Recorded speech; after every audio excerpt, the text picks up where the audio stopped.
শাম থেকে আবু সুফিয়ান তার কাফেলা নিয়ে মক্কার উদ্দেশ্যে রওনা হয়েছে। আর মক্কা যেতে চাইলে তাকে অবশ্যই মদিনার পথ ধরেই যেতে হবে। আর আবু সুফিয়ানের কাফেলার মধ্যে অনেক স্বর্ণ, অর্থ এবং প্রয়োজনীয় সামগ্রী জিনিস ছিল।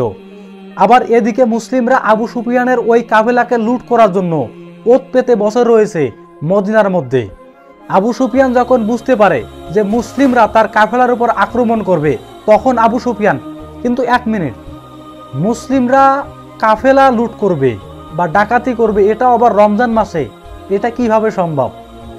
আসল ঘটনা হচ্ছে মুহাম্মদ সাল্লাল্লাহু আলাইহি ওয়াসাল্লাম এই ঘটনার আরো 1 বছর আগে যখন মক্কার মধ্যে ইসলামের দাওয়াত দেওয়া শুরু করলেন, তখন বেশ কিছু মানুষ মুসলিম অর্থাৎ ইসলাম ধর্ম গ্রহণ করে। আর ওই মানুষগুলো ইসলাম ধর্ম গ্রহণ করার কারণে মক্কার বড় বড় নেতা আবু জেহেল এবং অন্যান্য নেতারা ওই লোকদের উপর চড়াও হয় এবং তাদের সর্বোচ্চ কেড়ে নেয়।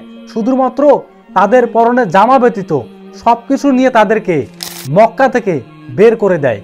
যেহেতু তারা দীর্ঘ 1 বছর পর ওই ঘটনার প্রতিশোধ নেওয়ার সুযোগ পেয়েছে, এ কারণেই তারা আবু সুফিয়ানের কাফেলার উপর আক্রমণ করে প্রতিশোধ নেওয়ার জন্য ওত পেতে বসে রয়েছে। আবু সুফিয়ান অগ্রিম বিপদ আন্দাজ করতে পেরে তাদের মধ্যে থেকে একজনকে মক্কার মধ্যে পাঠিয়ে দেয়। ওই ব্যক্তি মক্কার মধ্যে গিয়ে তার উটের নাক এবং কান কেটে দেয় এবং তার সমস্ত জামা সে ছিঁড়ে ফেলে এবং একটি আর্জেন্সি ক্রিয়েট করে যে আবু সুফিয়ানের কাফেলার উপর মুসলিমরা আক্রমণ করবে, তার সহযোগিতা খুবই প্রয়োজন। কিন্তু আবার এদিকে আবু সুফিয়ান খুব কৌশল করে মুসলিমদের কাছ থেকে তার নিজের কাফেলাকে রক্ষা করে সহি সালামতে এদিকে ফিরে আসে। কিন্তু এ সত্ত্বেও আবু জেহেল বলে, আমরা মুসলিমদেরকে একেবারেই শেষ করে দেব। এদিকে কাফেররা মুসলিমদেরকে শেষ করে দেওয়ার জন্য পরিকল্পনা মাফিক 1000 সৈন্য নিয়ে বদর প্রান্তের দিকে আসতে থাকে। এদিকে মুসলিমদের লিডার হযরত মুহাম্মদ সাল্লাল্লাহু আলাইহি ওয়াসাল্লাম মুসলিমদেরকে নিয়ে একটি ময়দানের মধ্যে তাঁবু গাড়ে। ঠিক ওই সময় একজন সাহাবী এসে প্রণবী হযরত মুহাম্মদ সাল্লাল্লাহু আলাইহি ওয়াসাল্লামকে বলে, ইয়া রাসূলুল্লাহ, আপনি কি এই জায়গাটি আল্লাহ তাআলার আদেশে নির্বাচন করেছেন নাকি অন্য বিষয়? তখন প্রণবী হযরত মুহাম্মদ সাল্লাল্লাহু আলাইহি ওয়াসাল্লাম বলেন যে না, আমি এই জায়গাটি আমার নিজের মতোই নির্বাচন করেছি। তখন প্রণবী হযরত মুহাম্মদ সাল্লাল্লাহু আলাইহি ওয়াসাল্লামকে ওই সাহাবী এসে একটি পরামর্শ দান করে যে আমরা যদি আমাদের কাফেলাকে এক ধাপ সামনে নিয়ে যাই এবং কূপের কাছে আমরা যদি কাফেলা স্থাপন করি, তাহলে দেখা যাবে যে আমরা ওই কূপটিতে নিজেদের আধিপত্য বিস্তার করব এবং ওই কূপের মধ্যে কাফেরদেরকে আসতে দেব না। এর ফলস্বরূপ দেখা যাবে আমরা যুদ্ধের ময়দানে এক ধাপ এগিয়ে থাকব। এরপর ওই পরামর্শ মাফিক মুসলিম কাফেলাকে এক ধাপ এগিয়ে নিয়ে যাওয়া হয়। এরপর বদর প্রান্তে কাফেরদের পক্ষ থেকে উতবা সবার সামনে এসে মুসলিমদেরকে চ্যালেঞ্জ করে এবং মুসলিমদের পক্ষ থেকে 3 জন সাহাবী, প্রথম হযরত আমির হামজা রাদিয়াল্লাহু তাআলা আনহু, এরপর উবাইদুল্লাহ রাদিয়াল্লাহু তাআলা আনহু এবং 24 বছরের টকবকে যুবক হযরত আলী রাদিয়াল্লাহু তাআলা আনহু, তারা সামনের মধ্যে চলে আসে।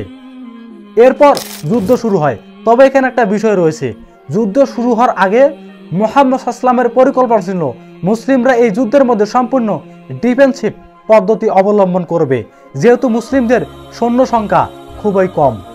এই কারণেই কাফেররা প্রথমে মুসলিমদের উপর আক্রমণ করে এবং মুসলিমরা তাদের আক্রমণ পরাস্ত করে এবং যুদ্ধের ময়দানে খুবই বীরত্বের পরিচয় দেয়। এর ফলে দেখা যায় কাফেররা মুসলিমদের সঙ্গে কোনোভাবেই পেরে উঠতেছে না এবং এক পর্যায়ে কাফেররা যুদ্ধ থেকে একটু পিছিয়ে যায় এবং কাফেররা দ্বিতীয়বার আবার আক্রমণ করে।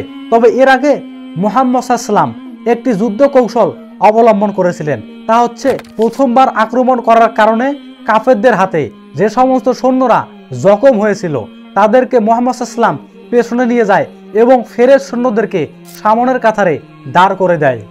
এরপর কাফেররা আক্রমণ করে আবার যুদ্ধ ডিফেন্সিভভাবে মুসলিমরা চালিয়ে যায় এবং আবার ধীরে ধীরে কাফেরদেরকে পরাস্ত করতে শুরু করে এবং কাফেররা আবার পেছনে চলে যায়।